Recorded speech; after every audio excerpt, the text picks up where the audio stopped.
Sometimes you get so caught up with the routines of life that making it through each day becomes a chore. You check one thing after another off the to-do list, hoping you get to the end of it or close by day's end. You get work things done and family things done and handle a few chores around the house. Tomorrow, a new list awaits, maybe containing a few leftover things. Maybe it's not a total slog. You can take pride, a measure of satisfaction in some of the X'd off items. There are moments of rest and relaxation. Still, you miss a lot of things through it all. You're focused on the job, paying bills, making sure the kids do what they're supposed to, keeping the house from falling apart.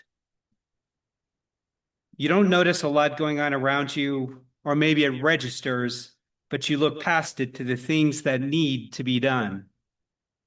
Stop right there. You know this picture isn't right. What do? To be sure, we all have responsibilities. But take in the small things around you. Be mindful of things other than the items to be checked off the to-do list. Be deliberate if you have to. Make it a habit to notice a pleasant breeze. Take a walk at night when it's quiet. Put off that thing you supposedly need to get done. Talk to your kid when they're not expecting it. Read a book. Sit on your patio. Slow down.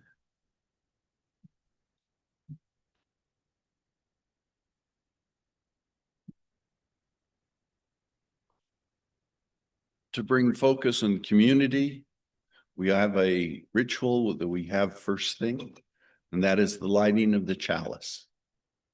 Suzanne is going to light the chalice, and I would ask you to join in with our chalice lighting words that are in the order of service, or most of you may have memorized them. We light this chalice for the warmth of love, for the light of truth, and for the energy of action.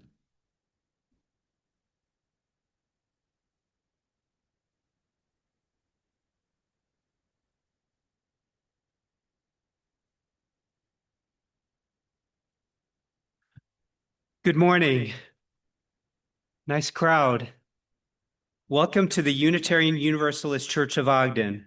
My name is Tim, and I'm glad to be leading worship today with John Hines for our special fourth Sunday Making Meaning service, where together we make meaning of the strange, complex, joyful, challenging experience of being human. Tom Zalay is our main speaker today, right here up front. He'll be presenting a video he prepared that touches on the importance of appreciating life, being present. We'll also be inviting thoughts from you all, if you're willing. And we're so glad you're here today in this community that strives to be loving, inclusive, and compassionate. One way to connect with this community is to let us know you're here. If you're a newcomer, welcome. We're so glad you're here, and we encourage you to fill out a newcomer card in the pews and put it in the offering basket when it comes by later. And stay and chat with us after the service. If you're joining us online, please fill out the newcomer card online. If you have been a longtime member of the congregation, we encourage you to wear your name tag like this. It helps everyone feel more connected and helps our newcomers get to know you more easily. We love having people of all ages in this community, and as you came in, you may have noticed the basket of activities for hands that like to stay busy. That's for anybody of any age. We welcome all the wiggles and sounds of a multi-generational community. And if you haven't already, please put your phones on silent. And we're so glad each and every one of you are here today. Welcome. Bill?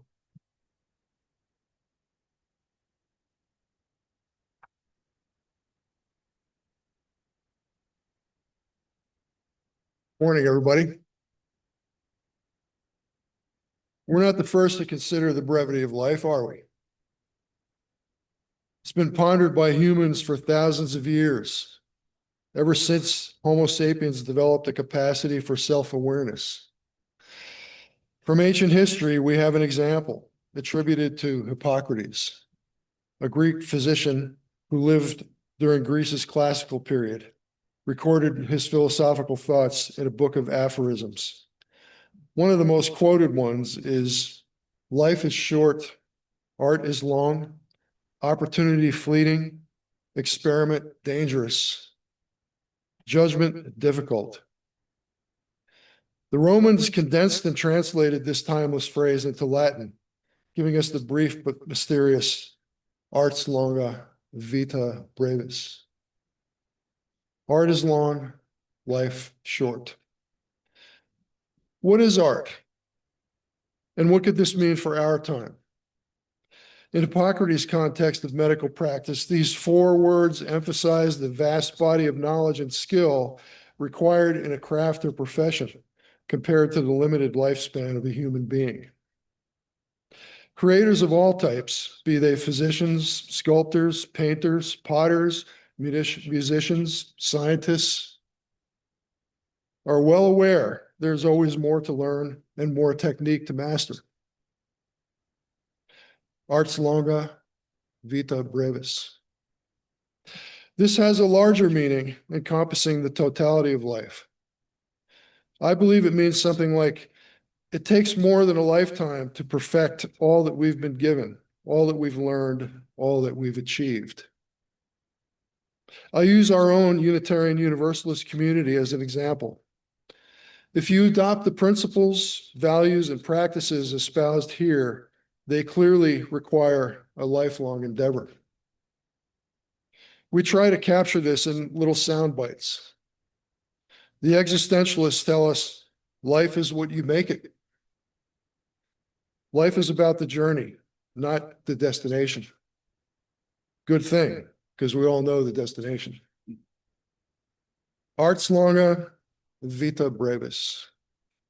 So life can be thought of as a work of art, a journey of creation.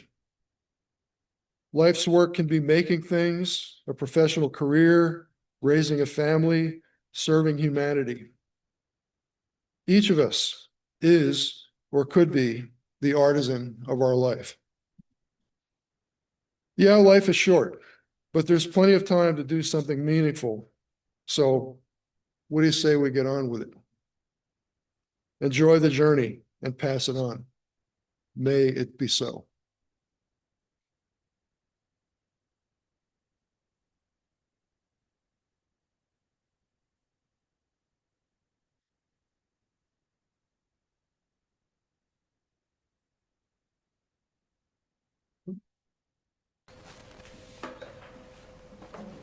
Wow, this is great.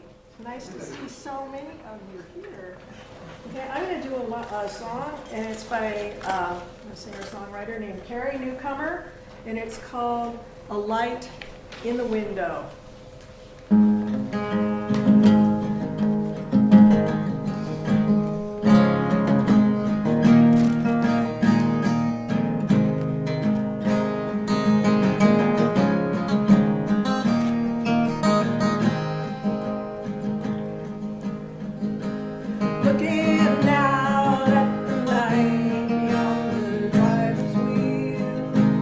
Curving hips made of snow.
can see a light, there's a light in the window.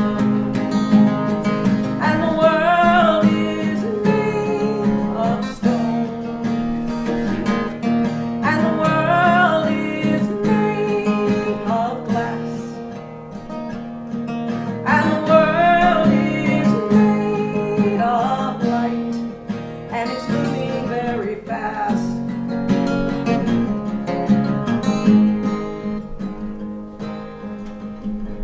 We pass from mystery to mystery, so I won't lie. I don't know what happens when we die, but I hope that I see you walking slow, smiling wide as the sunrise goes. I drop my map with 1,000 folds. In the distance I see it glow. I can see a light, there's a light in the window.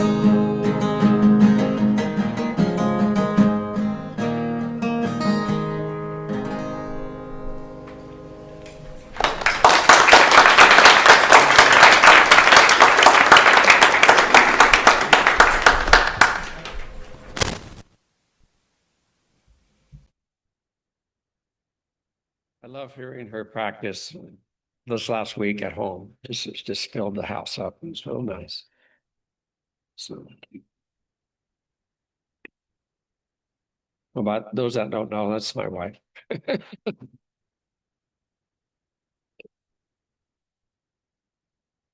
So, good morning. I want to explain why I did this video, what you're about to see. Well, I am one of 7 siblings, 4 boys, 3 girls. I was born the last brother, albeit by 7 minutes. One reason my siblings and I were supportive of each other growing up is because our dad died of cancer at age 44. Mom lived another 17 years. They never knew most of us as functioning adults. In September 2018, my twin Ted was the first to cross over the bridge to the unknown. He was 63. It would soon be 7 years when he woke up early in his van where he often slept. He was visiting our nephew Greg's growing family. As a new dawn introduced a new day, Ted climbed out of his sleeping bag and started the engine to warm up on the chilly San Diego fog. Then he died. Our nephew's nanny saw him slumped over at the steering wheel when she arrived to help with the newborn. In February 2020, Arlene and I were excited to meet our first grandson. The pandemic was on the doorstep of the world, and no one knew how it spread or killed. I got a text saying David was in the hospital. I was torn. Do I fly out to visit him or wait till after Ari takes his first breath? I booked a flight to Bend and was ready to depart the next morning when his wife called and said, "Don't come, Tommy. Dave's gone." She explained what transpired those last few days, and that his body was quickly transported to Portland for organ donations, which is what he would have wanted. David was the oldest sibling, and 71 when he passed. He was the strongest and most healthy of all of us. He was the one we all expected to live the longest. He died of a brain bleed, which may have been caused by COVID. The world was changing. Last January, 2025, the pandemic was now in the rearview mirror as Arlene and I drove to San Diego to visit family and friends. My brother and I decided to go for a walk. My brother Don, and I decided to go for a walk on Shelter Island inside San Diego Harbor. We knew that turf well. and I always loved to hear his historical tidbits. He paused often as I witnessed his struggle to walk the quarter mile. I know that feeling of weakness and gasping for air. Our family genetics affected 5 of the 7 siblings with heart and lung problems. Don had heart surgery on February 3rd. He died 7 weeks later. The quadruple bypasses weakened his body beyond his ability to recover. I just want to die, he told me when I visited him in late February. I've been living in purgatory.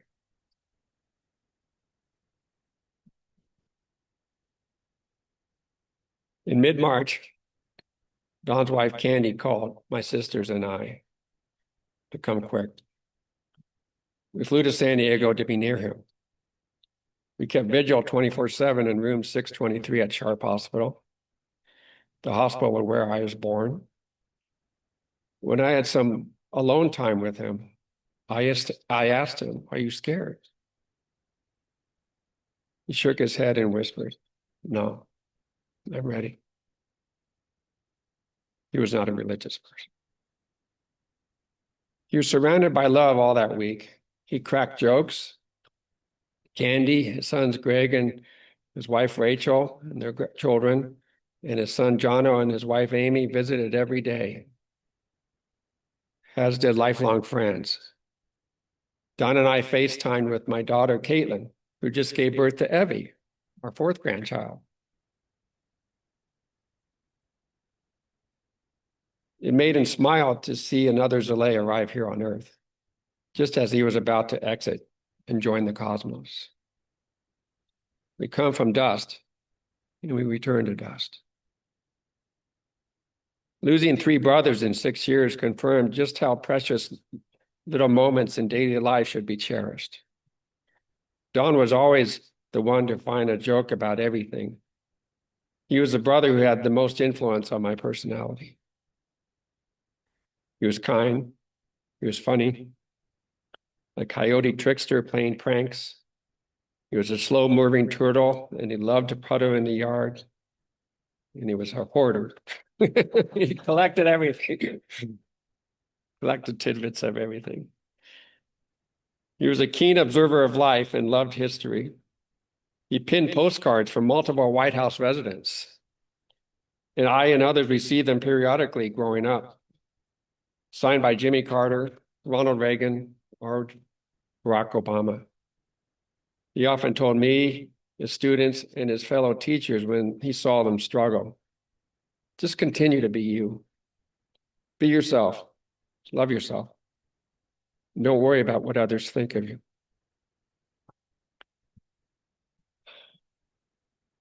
Now, I know we hear tragic news everywhere in the world nowadays. We all have lost family members and have experienced grief. My losses may seem minor compared to what we read or watch on the internet daily, yet they are mine. And for the first time, I was able to witness the last breath. My sister Sandy and I washed Don's body. As the body bag was about to be zip closed, I saw him wrapped in a shroud and imagined his soul resurrected to the cosmos. I thought of Jesus in the Shroud of Turin. I thought about the lessons found in the Gospels of Luke and Thomas, reminding me that the kingdom of God is within each of us. To help me grieve, I photographed. I processed death visually, and I made this short video as I reflected on what would be going through my mind when my last days on earth are about to end.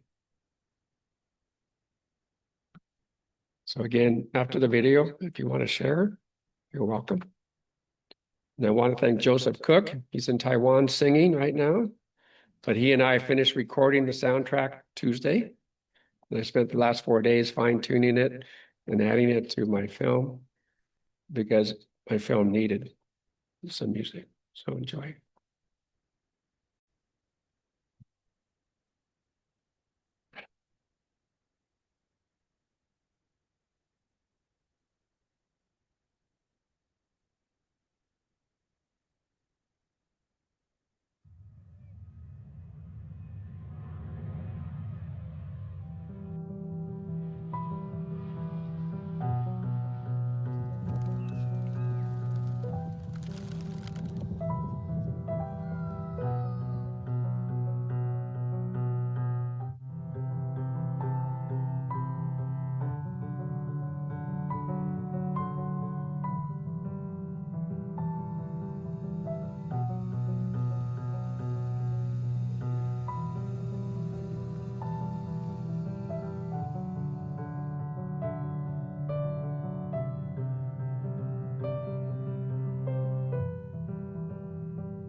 Nice, nice video, nice music.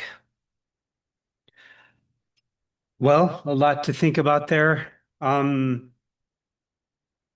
of made me think about the passing of my parents 3 years ago. Something, in a way, you never move beyond things like that. You just, well, life goes on, but those things remain. Well, we invite, if you're so inclined, a few of you to come forward to offer your thoughts. What does the video mean to you? What do you take from it? What does it take to appreciate the moment, whatever the daily pressures you face? Again, if you're so inclined, please come forward. We want to try to get as many of you who are inclined to talk. So, It's the first time we've used the third mic, and we have so many people. So welcome everyone today. But there's the cord here. Just be sure not to trip over it. So, all right. But yeah, if you have any questions or comments, please speak into the mic. do we want them to face? Yeah. This way? I don't know, Tom, are you going to be responding to them? Well, only I could just speak up from here. Yeah. Oh. So, yeah, it can be any direction. I figured it would make more sense to ask asking you, yeah. but Yeah.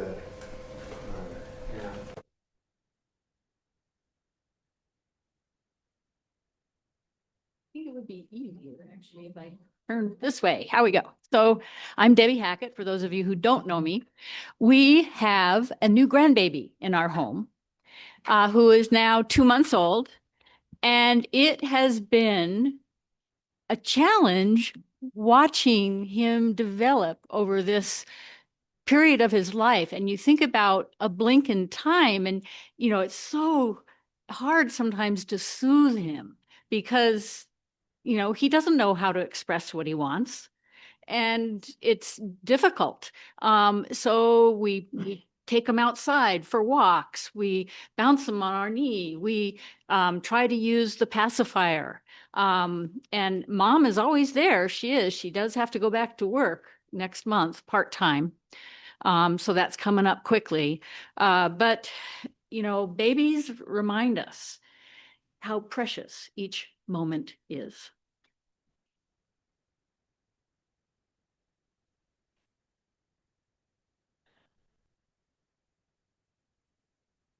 So I'm Suzanne Storer, and given the opportunity, people do things they don't think they can. So Tom was a black and white photographer. Now he's a videographer. And this is wonderful. So he's done a lot of work that I think a lot of you aren't aware of. Tom, this was beautiful.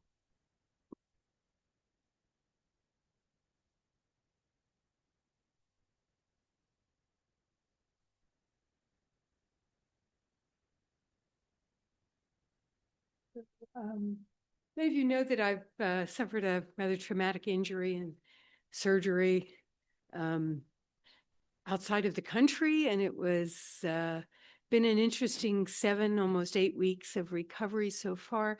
And the one thing that I've really learned about time is that you owe yourself the time to recover from whatever it is: grief, injury, illness, loss of any kind, and be kind to yourself. And as one of my doctors said, give yourself some grace.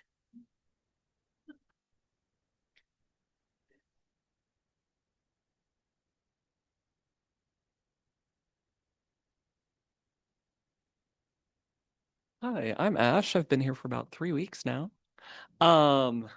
So your work, first of all, beautiful. I've been attending to kind of reconnect with a community, but also to reconnect with a personal sense of faith. And part of that journey has been writing what I believe, not necessarily the meaning of life, but sort of a pursuit of life that's important to have. And the biggest aspect of it is picking what you're going to do, whatever that may be, whatever action you're taking, do your best at it. Do your best to improve it and to change it and to master the craft that you're practicing as much as humanly possible, because we're all humans, at least last I checked. Well, I don't know. Anyway, life is incredibly, wickedly short. And we watch babies figuring out how to master their own movements. And we watch little kids learn how to master to write and read. And we watch teenagers learn to master their emotions so that they are not overcome by them. We should never give up that mastery because it is one of the greatest mysteries life has to offer.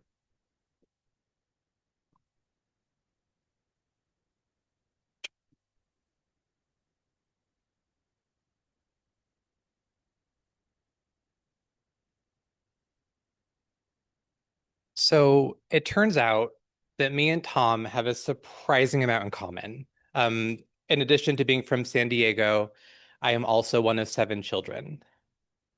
And I'm the oldest brother. And for the past year and a half, I had had the great pleasure of having my youngest brother live with me. And there's a conversation that we have sometimes, we've been having since my mom died about 5 years ago, is what do we do when we start dying? Because these people, my siblings have been my life my whole life. And as the oldest male, I understand there's a good chance I'll be the first to go and I won't have to go through it.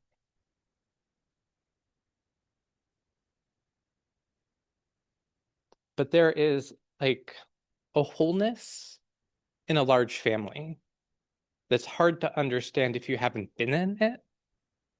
And just like going through that process of who you have been, where you're from, slowly falling away until it's kind of just you, is one of the most terrifying things I can conceive of. I can imagine losing my ability to move. I can imagine losing my memories. But living life without my family is challenging. And it's kind of a weird, hard turn from what I just said. But as many of you who have been here for a while know, I'm in the process of moving. I'm currently deconstructing my life. I'm unbuilding everything I've spent my time in Utah building. And now it's over. And as things are packed into boxes and put away, the only time I have left is to sit on the patio and watch the sunset. And I think your film captured those little in-between moments, the things that don't feel important because you have to do the groceries and you have to do the laundry and you have to get your service ready for Sunday. We don't have time to go feed the pigeons and watch our kids pick flowers in the garden. And really, when it's all ending up, it kind of feels like that's the only part that matters. And so I just thank you for putting that together and kind of getting that message so beautifully and clearly across.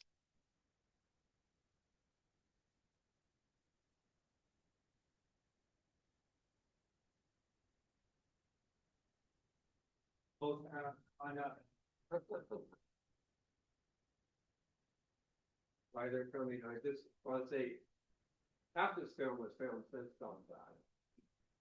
The pigeons were filmed when I went down in February to see him. And I just go with my family to the beach and this lady appears with pigeons and being trained as a photojournalist, I'm used to just talking to strangers easily, or I don't even talk to them. I just start photographing, or in this case, filming, and sometimes I ask permission. And it's all of these clips were spontaneous. Nothing was scripted or planned. They just kind of what I observed as I was going about my life.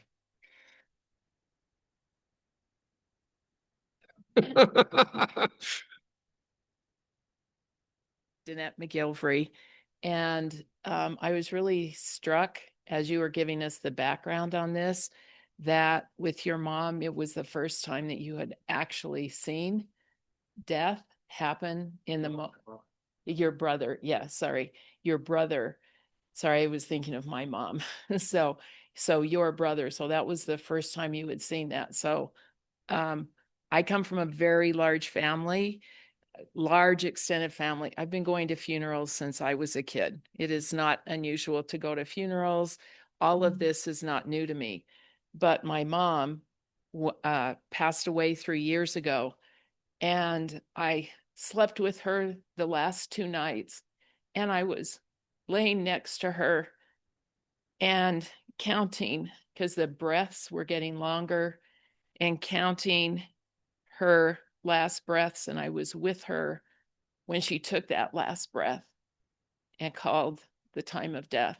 It was myself and a cousin who was close to me. The rest of the family, we'd all been part of the last week, 24/7, as you said. But I was the one that was there in the room when that happened. So I just wanted to know a little bit more about, I know what my feelings were, and I wouldn't change that experience for anything, to have been there and witnessed that and been part of that. And I was just wondering a little bit more about your thoughts and maybe some of the way that putting this together helped you, I'm imagining helped you deal with the grief of losing your brothers. I actually stepped out of the room. But I had been with him for 4 days, and I saw him breathing slower and slower. And I went back to the Airbnb to shower because we had spent the night in the hospital. And I wasn't gone for more than half an hour. And I got the text. And all the previous deaths of my siblings and my parents, except when I was a boy, when my dad died, it was a phone call. Maybe that's what you've experienced too. But, you know, I saw him struggle those last day when he was in hospice and morphine and, you know, long sleeps and naps and just this pause, like another minute almost would pass before you hear another breath. And I just thought, boy, I hope he's not in pain. You know, it's just scary. So, family was with him. And after about an hour, they went home. And Sandy and I, my sister, she was an RN, we stayed to meet their mortician, Fremo. And they didn't arrive till 3 hours later. And I asked Sandy, do you mind if I photograph Don? Because I thought it's kind of morbid, you know. And she said something very kind to me and said, you know, we all process grief in our own way. Go ahead, brother. He's gone. It's just his body sack there that's there. It's, you know, he's gone. He's already left us. He's in a different realm. And so I took pictures, and the one that I burned he was already gone.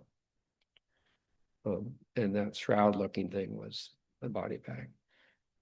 And I felt the moment I saw that, you know, just held the iPhone over the gurney. Wasn't feeling sad or anything. Just feeling like I needed something to remind me that he's really gone. You know, so many often you think, okay, are they really gone? And so having that, you know, last sleep photograph was important for me to take. And I'm crying now because I haven't had a real good cry since he died. So I appreciate that.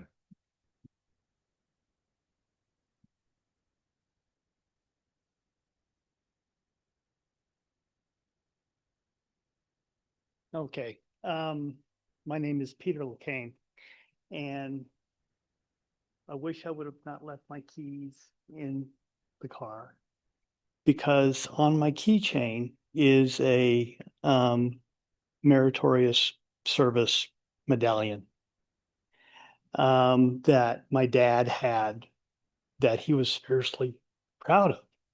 And seeing Tom's video, and especially the scene where was that you in the river? No. Oh, okay. So you were in the river. And so an image, something, okay, so like Tom, it's except for me, it was my mother that passed away quite when I was really young. And my dad lived 30 plus years without my mom. And when they were together, one of the things that he was so fiercely proud of and a bit of a braggart was that he was a champion sailor. And when I was a little guy, I thought, he's going to talk about that for the rest of his life because this was his crowning achievement. And nothing was going to surpass this.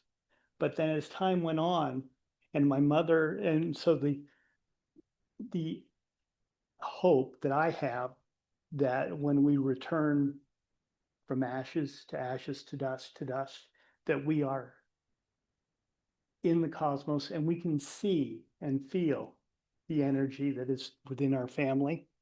And my hope is that my mother got a chance to see her husband conquering addiction and being proud of being an AA member and being proud of running his workboat around, helping people after Hurricane Sandy.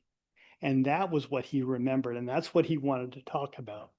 Not that he won a championship in 1968. And so it's kind of like, so I feel like we're standing in the river in between our parents' generation and our children's generation. And my kids never got a chance to know their grandmother, but I've made a point of telling them what she was about, what she liked, how she's like you, and things that she would have been proud of that you are doing. And I hope to be able to do the same thing with my father now.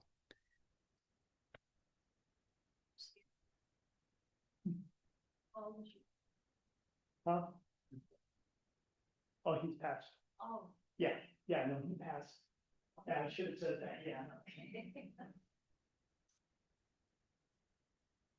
My name is Keith Sisney, and this is an experience for me in a way, but not. 2 days ago, I spoke at my sister's funeral, and I spoke about miracles when I was talking because when she was born with an incurable disease. It was water on the brain for some of you. There's a more technical medical term, but she was not supposed to live more than a few days. Fortunately for her and for our family, there was a doctor in the area who was studying that particular illness and had a new technique that he used, which was drawing fluid from the spine. And I was 4 years old, so I didn't know initially why my parents were going to the doctor's office, but I was curious. I wanted to know. So I snuck into the exam room the first time they were there, and I saw this little baby girl, just weeks old, because she couldn't live a whole lot longer unless some miracle occurred. And there was my parents holding on to her, and they looked serious. And then I saw the doctor with this long needle stuck in her back, and I saw the look of fear on her face. That's when I understood just what fear really could be. What's interesting is he said she might live a few more years because they were successful in drawing the fluid, but he didn't think she would live much of a life. She graduated from elementary school. She graduated from high school. She graduated from college with a bachelor's degree. She went on an LDS mission to Sacramento. She married the love of her life. She had 3 kids when they said she couldn't have any kids. And I pointed out to everybody, this was a very, very strong individual. She didn't live a life of comfort. She was always some kind of problem, but she never, ever quit. And something about that I will always, always remember.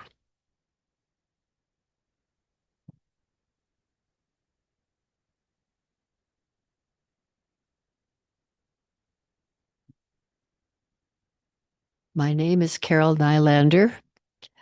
I sing with a group called the Threshold Singers. We sing people over the threshold of life. And I thought when I started doing that about 7, 8 years ago, that I would see a lot of fear. And I had some fear myself of seeing people in pain and in trouble. And it's been the reverse. It's actually blessed me and made me much more comfortable about my own life's ending. Those people always seem to be happy to be going home. I haven't seen anybody fearful or frantic. It's been a blessing as much. We sing to bless them because surrounding the bed, 3 or 4 of us, the sound, we practice it with each other, someone sitting in the middle, it flows right through the body. And I've felt that much blessing myself in singing to them to see what their faces show. It's actually been a beautiful thing to watch them in their last days of life. I think I see one young lady who wants to speak. Come forward, please. And maybe one more after this, if any more so inclined. Hi, my name is Mackenzie Bate. This is my first time coming here, and I just wanted to say, I feel very warm and welcome here. Thank you for everything. I've experienced a lot of death and loss throughout my life. When I was 6, my mom had a baby one day before the due date that passed away after being choked by the umbilical cord. And a year later, she miscarried another of my little brothers. I'm the oldest, so I have 1 sister and 3 brothers, but I only ever got to meet one of them. And a couple years ago, my grandpa passed away before it was unexpected during a snowmobiling accident. And he was the one that always took us to national parks, the one that encouraged us to embrace nature, that was where we could find God, feel the spirit. And so when I saw your video and I saw the beautiful winter landscapes, the birds, the children playing with flowers, that was a very touching experience for me. I don't cry often, but yeah, nature is a place that I can feel connected to those that I've lost. And I love that you found that in your videos and your photos, even if they're spontaneous, that is some way that you can connect to your family. And I feel like that is a very special way to connect to others. And so, yes, thank you for greeting and just being so welcome. I would love to come here again. Thank you.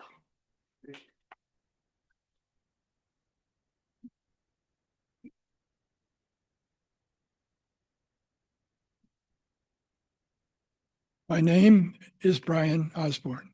I'm a longtime member of this church. And I know we're running out of time, so I'll give you the 3. First of all, my daughter was murdered by her husband in the prime of her life.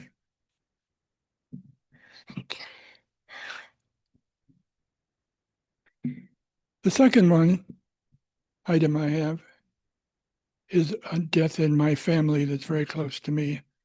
The state of Utah has taken away my driver's privileges, and I can't drive anymore, ever, according to the state of Utah.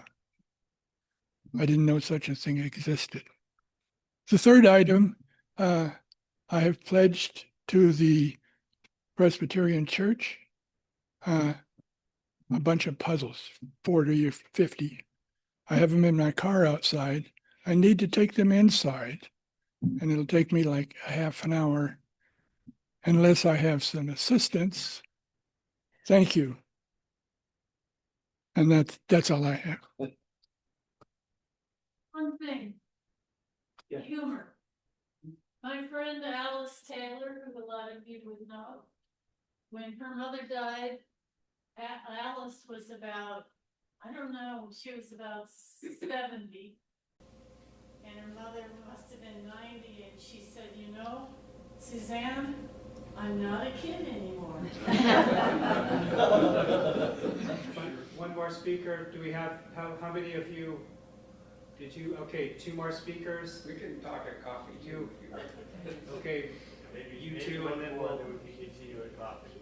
Okay, so, well, come on, Thank you. you stood up, so. This is Diana. I'm Diana, and this is my first time here, but I love the Zalays so much and my friends here. Carol, I loved your film. I loved that there was no words. We could put the words in there, and that was special. I want to celebrate my dad. He's my diplomat. I have a 98-year-old dad. He just turned 98 in June. He's got Parkinson's. For the past 8 years. He's dealing with it with medication. And our family is very close. I have 2 sisters. I'm the youngest of 3 girls. And my middle sister is his lifeblood. She's his full-time caregiver. She's exciting. She keeps him alive and feeds him beautiful organic vegetarian food. And he's amazing. And he shuffles along. He doesn't wear a diaper. She called me this morning, my sister Azure, and she's like, I'm buying houses in Oregon. She sold her home in Northern Virginia where she lives with our dad, and she's moving him to Oregon to come along with her in her life. She's 73, and we're getting up there in age, and he doesn't wear a diaper. He's still independent. He shuffles along in his walker, and he's game to go birding, and he loves to fish. He took everybody deep sea fishing in June for his 98th birthday.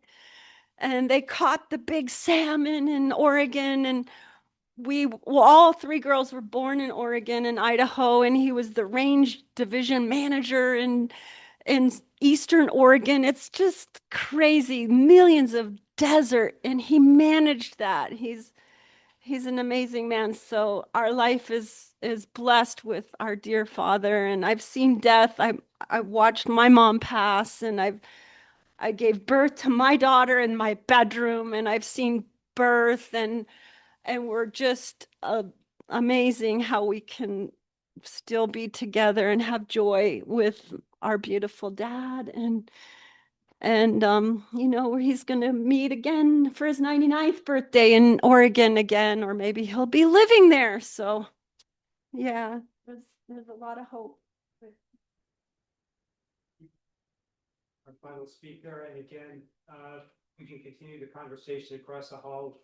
Sorry if we had to cut some of you. Go ahead. Hi, I'm Diana Boatman. I've been coming for a few months now, and I love this little congregation group of people. I'm going to go on a tangent here, though. Nature encourages me. Nature nourishes me. I love nature, and I love hiking. But I find myself, my hiking style is with my head down going, don't trip, don't trip, don't trip, don't trip. I'll stop, I'll look and go, wow, and everything. So I'm really encouraging myself, and I encourage you guys, take the chance of tripping so you don't miss the good moments too.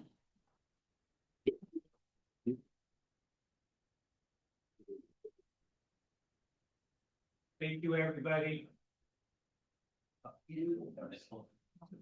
We bless all of those thoughts and reflections from you all. Thanks to Tom for his video. Thanks to you guys.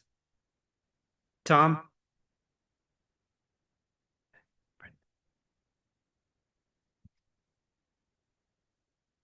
We're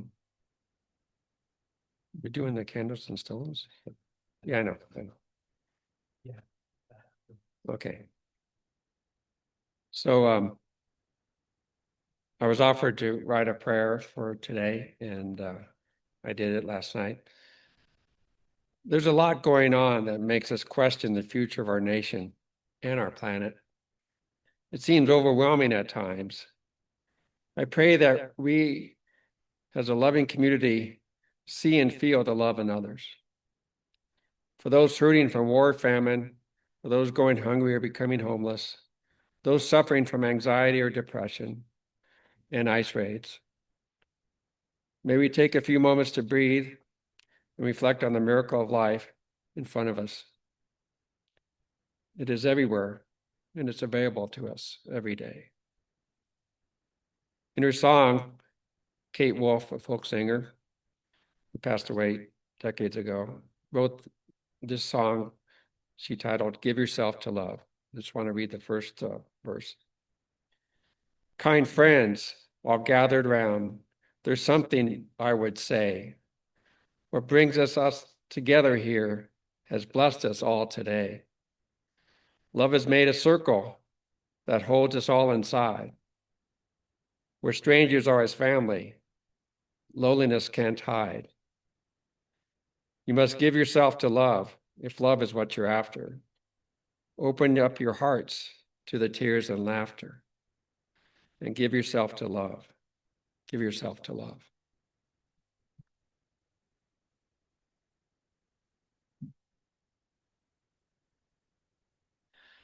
We continue our collective prayer by coming forward to engage in our weekly ritual that helps us to collectively hold the challenges and joys of being human. As you light a candle, let it hold your hopes, memories, and gratitudes for this beautiful, complicated world and for our lives. And as you drop a stone in our sacred gathering waters, may it be an opportunity to imagine those burdens and quests for forgiveness held in a community that will let the stone land with care and intention. Please come forward.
gratitude for this community filled with care and courage, love and resistance.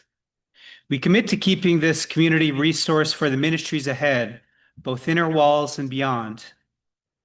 The offering we collect each week supports us in being the community that can best respond to the needs of these times. As we collect our offering today, we remember our interconnectedness and interdependence, and we generously offer our care with hopes to support all through these times. If I can get a couple.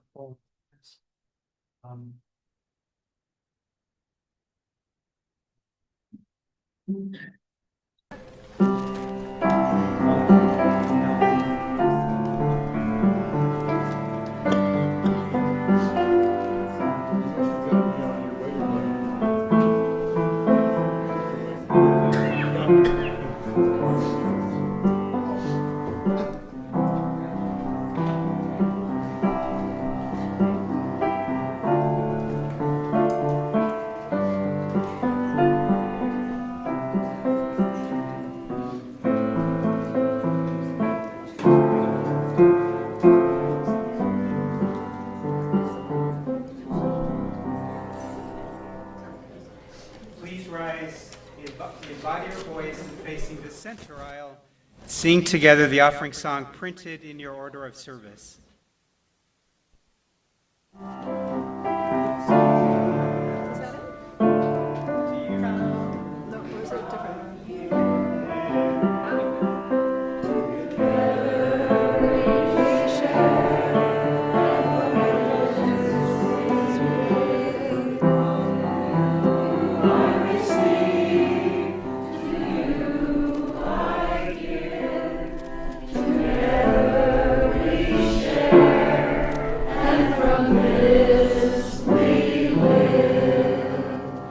Abundant generosity is and love. Thank you.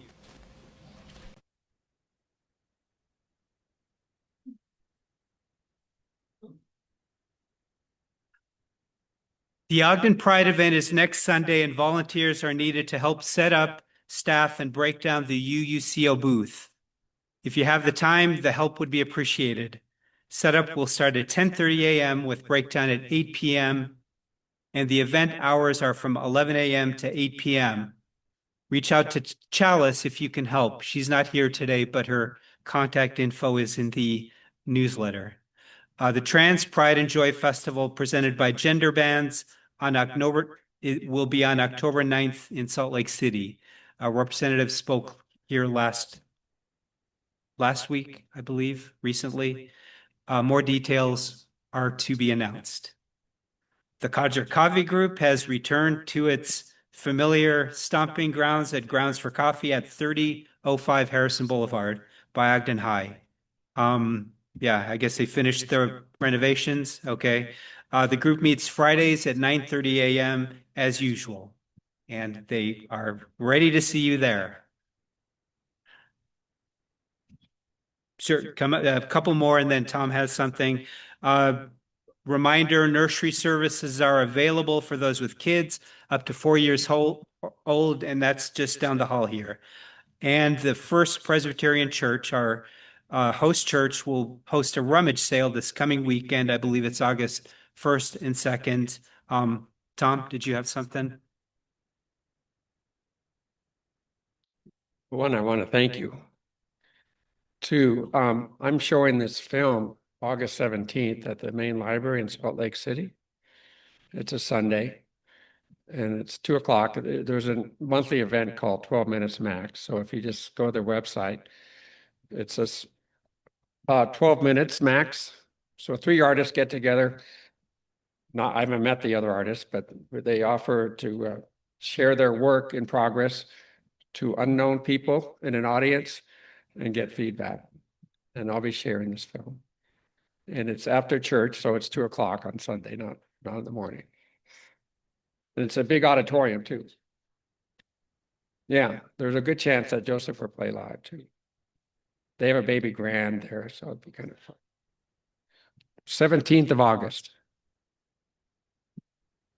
Thank you.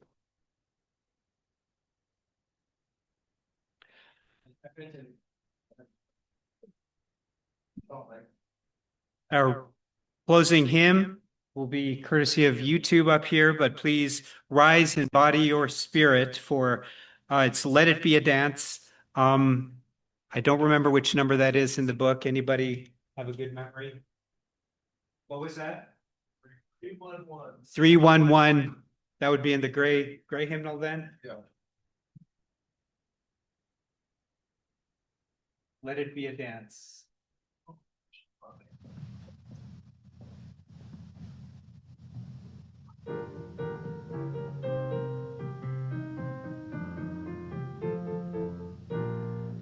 Let it be a dance we do.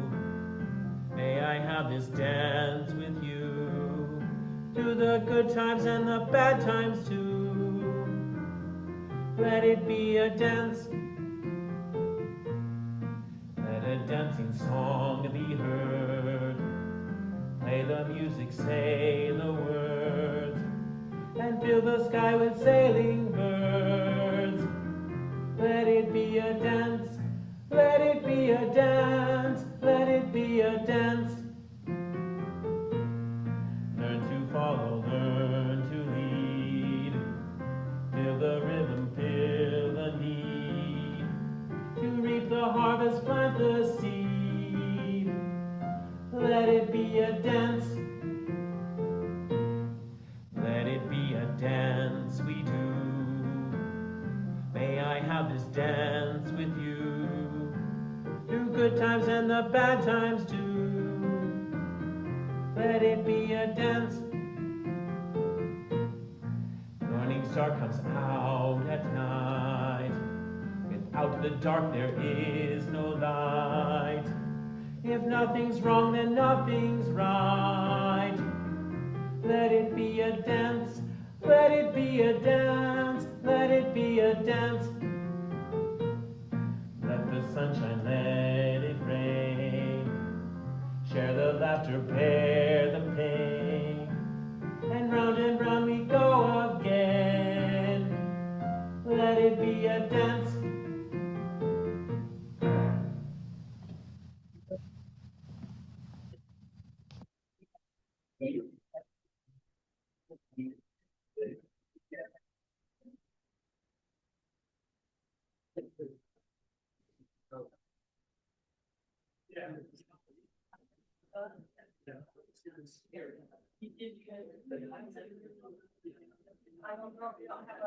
We're not done yet. I have to say it's done. So before we leave, we are going to extinguish our chalice with the words that you should find in your order of service. We extinguish this chalice, but not the warmth of love, the light of truth, nor the energy of action. Now, when I find my paper, may you go forth with hearts inspired by the images and words you've seen, embracing each day as it is given and crafting it a purpose for it with love. Go now making the best of your life with courage, hope, and faith.